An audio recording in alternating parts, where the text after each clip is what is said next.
Please be seated. Before I start, maybe a bit of perhaps apologies. My mother was a Baptist. So there are times when the organist will accuse me of being a Baptist. He might do so this morning, one of my favorite hymns. Perhaps it's just channeling my mother this morning. So the nice thing about the way we have liturgy set up here, though it's, we all can in seminary debate how liturgy is supposed to be done. So having a hymn in between, all the separation that we have of a couple minutes there between the gospel and the sermon is a bit would make some of my seminary professors a little itchy. But since we do have the separation, I'm perfectly happy to put in a hymn like that. So the other thing that my seminary professors had drilled into us is that, and this is just the way it was me, and I don't judge other preachers on these kind of things. But it was drilled into me that the prayer that if I said in the name of the Father and Son and all of that, they would say the prayer is not the opening of your sermon. So do not, add a prayer. It's just you're getting in the way of what your message is. So that's why I tend not to do that, because I have this thought of Professor McDaniel saying, do not do a prayer. So I don't do one. But I do give you a title, and the title of my message this morning is the solid food of the spiritual life, and it's drawn from the 1 Corinthians reading, chapter 3, verse 2. I fed you with milk, not spiritual food, for you were not ready for solid food.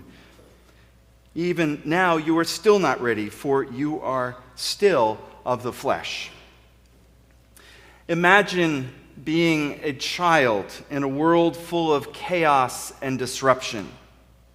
You eat your dinner listening to your parents discuss the events and debate about them, the events of the day.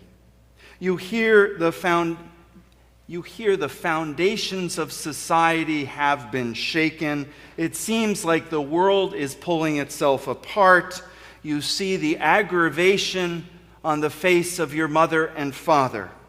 You listen, you try to understand, but it does not make sense to you either.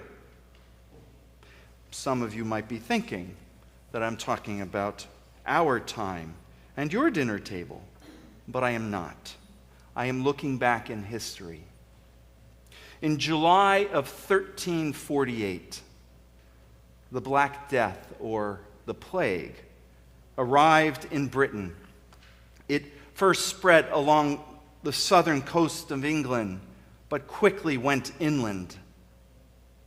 As the plague ravaged, it took nearly 4 in 10 people. In some villages, 9 out of 10 died. The population decline caused social shifts.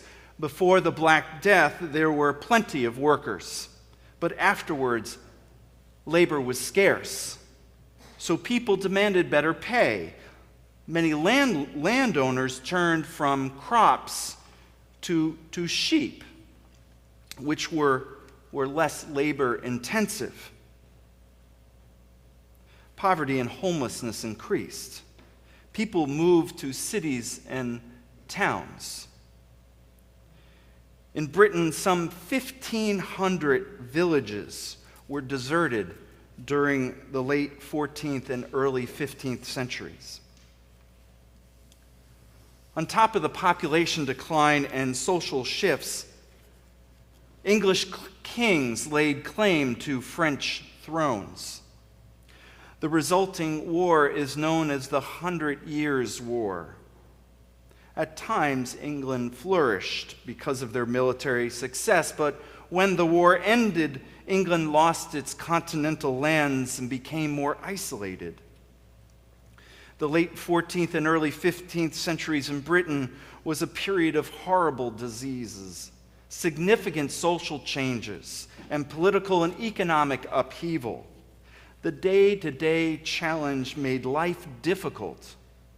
On the other hand, new opportunities emerged, but they did so at great expense. Now I want to turn to our reading from 1 Corinthians. The church in Corinth faced many challenges and changes as well. Corinth was a prosperous, large city located on the Mediterranean Sea, on the southern coast of Greece. Because it was a port city, Corinth was ethnically, culturally, and religiously diverse.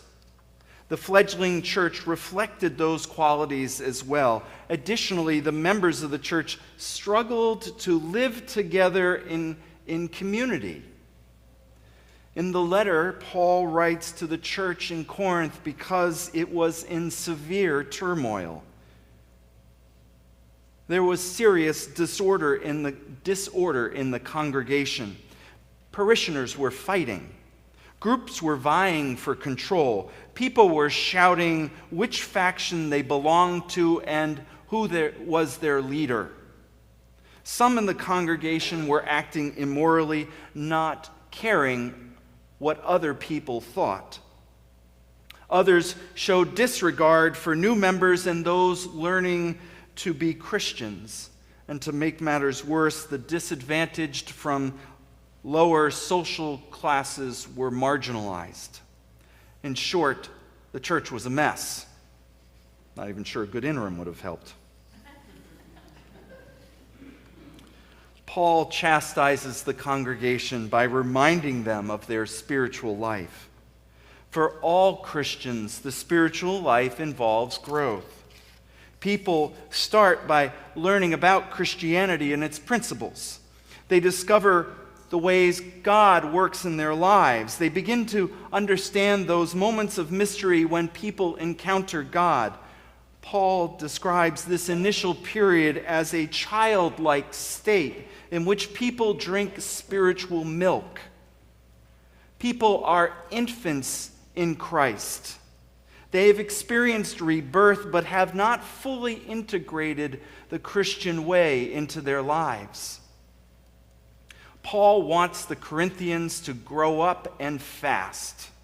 He wants them to eat the solid food of spiritual life. What is this solid food? Spiritual food is perhaps best explained in the 13th chapter. In it he writes, "When I was a child, I spoke like a child, I thought like a child, I reasoned like a child. When I became an adult, I put away childish things." Childish things include quarreling and jealousy. To be an adult is to eat solid spiritual food, that is love. Paul writes, love is patient, love is kind, love is not envious or boastful, arrogant or rude. It does not insist on its own way. It is not irritable or resentful. It does not rejoice in wrongdoing. The solid food of the spiritual life is love, which we all know is easy to say, but hard to do.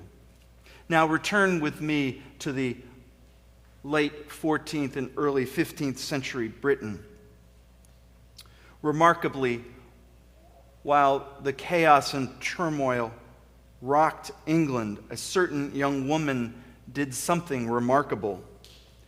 Julian of Norwich, as she is known, became an anchoress in the town of Norwich. We don't have her complete history, but it is believed that she lived most of her life as an anchorite. These people, both men and women, separated themselves from society to devote their lives to penance and prayer. Julian withdrew from the world by living in an anchor hold, a small room attached to the St. Julian's Church in Norwich. Imagine that we'd have a room that would be attached over here, and that someone lived in that room. And they could see the Sunday service going on. On the other side of the room was a window into the world, and people would come to give her food. If they didn't come to give her food, she would die. Right? People would come and give her food, but people also would come to speak with her about their spiritual lives. She would give spiritual direction to those that came by. Like all anchoresses, Julian made a vow to the bishop, stating that she would remain in her cell for the rest of her life.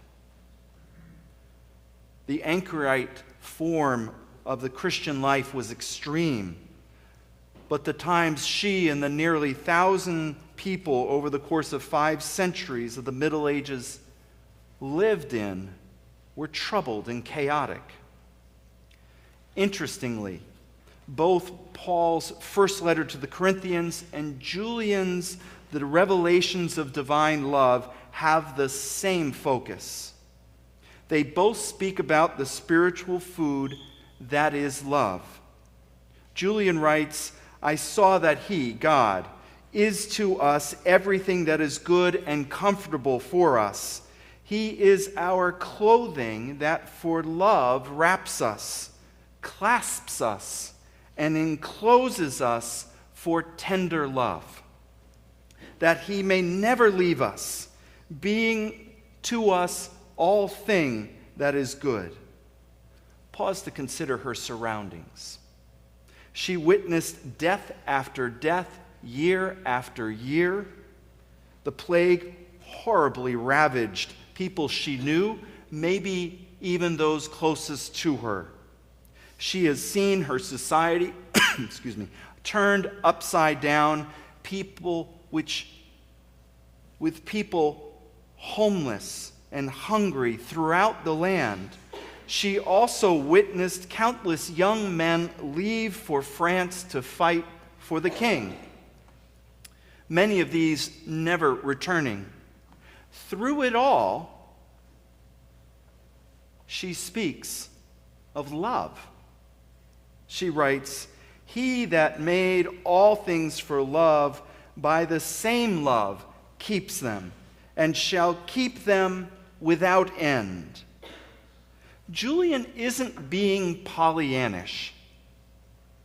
She cannot be naive. She has seen too much of the darkness and despair that our world can offer. The stench of death is as familiar to her as a bouquet of flowers. She also advises us on how we are to live. Our life is all grounded and rooted in love. And without love, we may not live. Her response to the chaos and turmoil of her world is love. Her words are profound. We are living in a chaotic time. Many people are distressed and perplexed, some angry. How are we Christians to respond? Both Paul and Julian are clear. In difficult situations, when the world was not what they had hoped for, we respond with love. We do so by holding in our hearts the love that God has for us. With God's love in us, we show our families, our neighbors, our friends, that when things seem worst, we are wrapped, clasped, enclosed in God's love.